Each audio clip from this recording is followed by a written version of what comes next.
Either. That brings to a close questions for oral answer. I call on Government Orders of the Day 1 and 2. Dairy Industry Restructuring Amendment Bill, Committee Stage. Social Security, Youth Support and Work Focus Amendment Bill, Committee Stage. I declare the House in committee for consideration of the Dairy Industry Restructuring Amendment Bill and the Social Security, Youth Support and Work Focus Amendment Bill. Mr. Speaker. Mr. Chairman.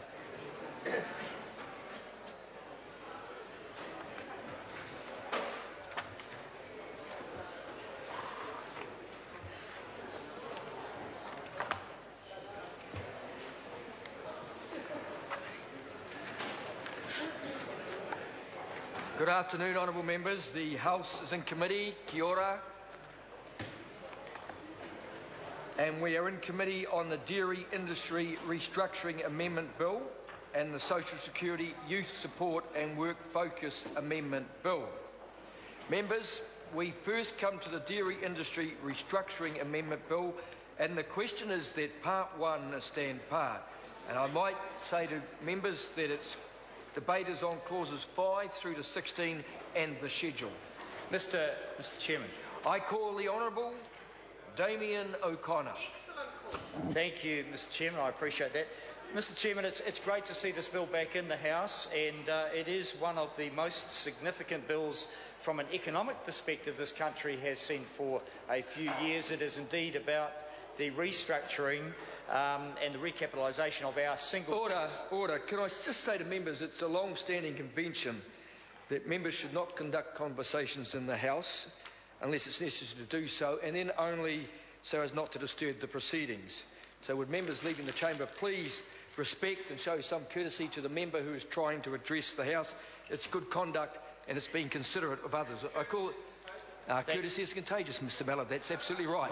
Thank you, Mr. I call Speaker, the Honourable Mr. Damien Mallard. O'Connor. Mr. Chairman, look, thank you very much. And can I just go back, and while we're talking about Part 1 of the bill, that is the amendments to the Principal Act, an act that was passed in 2001 by the Labor government then, setting up Fonterra, our single biggest company in the country, Mr. Speaker, and it has been a success by most, if not all, measures. Mr. Speaker, the bill was introduced. The Select Committee process was a rushed one because the National Government thought it would rush it through before the farmers had an opportunity to vote on whether they wanted this to proceed. And indeed, in fact, the vote was a last-minute consideration.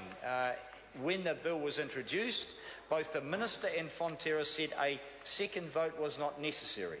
Well, thanks to the mismanagement of the National Government, the bill was delayed and the farmers had an opportunity to vote on whether they wanted this to proceed. And the results of that vote were 66% of milk solids, that is the amount of milk produced by farmers, supported the bill in principle and what we are doing here. However, a closer analysis, and we haven't had the true figures, would indicate that about 50% of the farmers voted for this and 50% voted against us. That does leave this House and the National Government in somewhat of a dilemma, Mr. Speaker. That is indeed why, well, if I can go back one step, there was a second vote to tighten up the conditions around the trading among farmers or the restructure of Fonterra, and those conditions would have lowered the threshold of what we call a unit fund, the fund that investors can buy into, and with a number of other conditions as well. Only 72% of milk solids voted for that when a 75% mandate was required.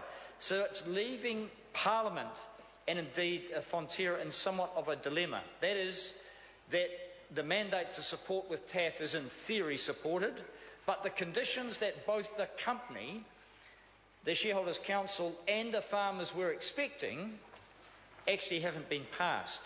That is why Labor, in opposition, is putting forward an amendment to this bill that will put in place a statutory limit on the size of the investment fund that investors from outside Fonterra can buy into.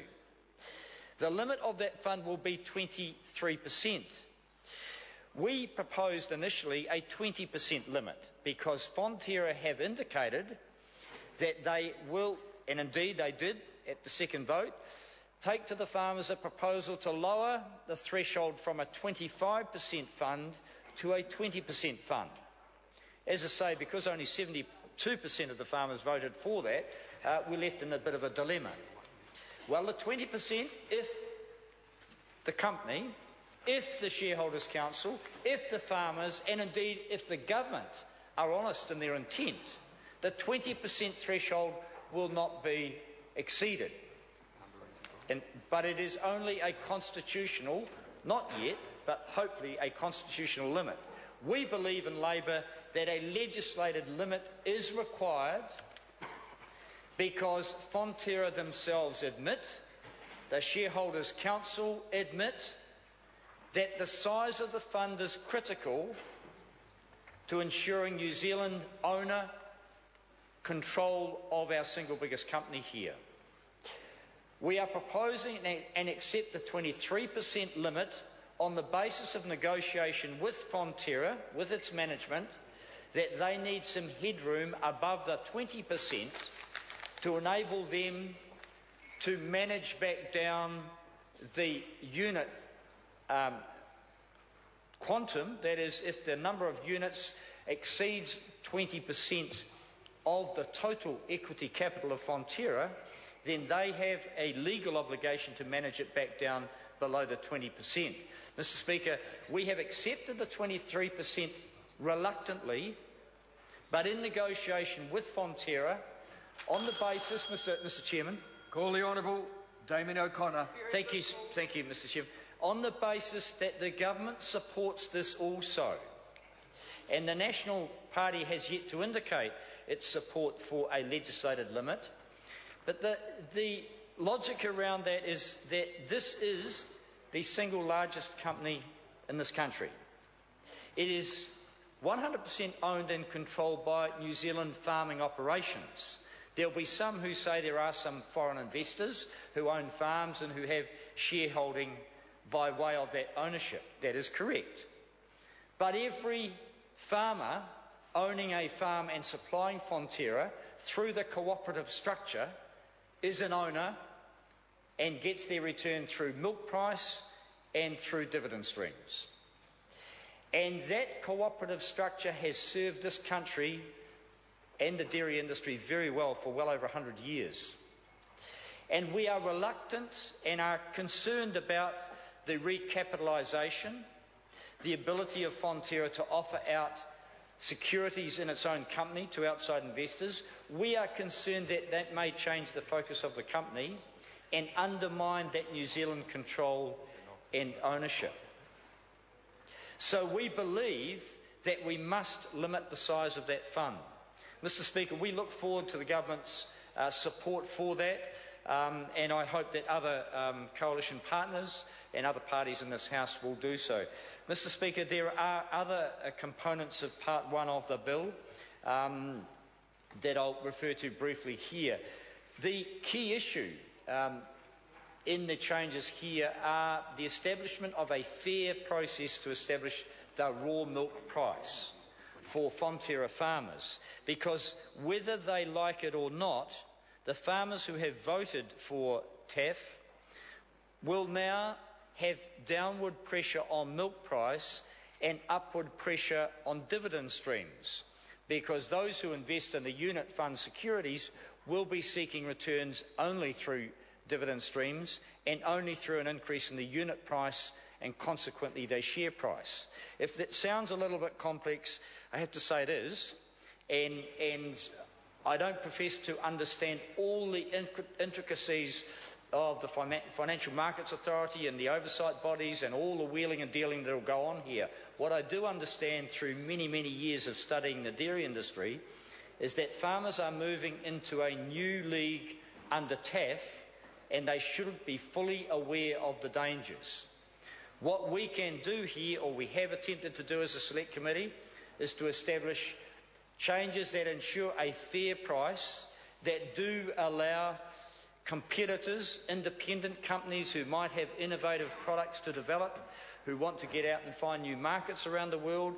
We are allowing them to compete with Fonterra to get milk from farmers on a fair basis, but we also are trying to support Fonterra as a cooperative to maximise the return to their farmers through the highest price they can possibly pay for milk and a dividend on their investment in the company.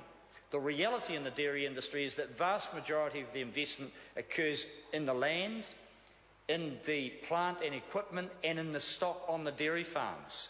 The investment through shareholding and into the cooperative is a relatively small part, and farmers for the most part will always focus on the return through milk price as their primary source of income, and that is the way it should be under a cooperative structure.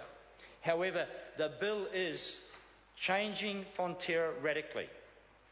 It is splitting the focus of management into two streams, one of dividend returns to investors and the other of milk returns to the farmer shareholders. As long as they fully understand that, that's fine. As long as they fully understood that when they voted for TAF, that's fine. But I say to the Minister and I say to the Government, the fact that only 50% of farmers in number voted to support TAF means there is a potential split in this company, and the loyalty that has helped Fonterra grow and develop may not be there into the future unless the management and the board of Fonterra fully understand that the returns primarily must come back to the dairy farmers through the milk price and not just through the dividend streams. Labour, Mr. Chairman. I call the Honourable David Carter. Mr. Chairman, to assist the debate, I want to make it clear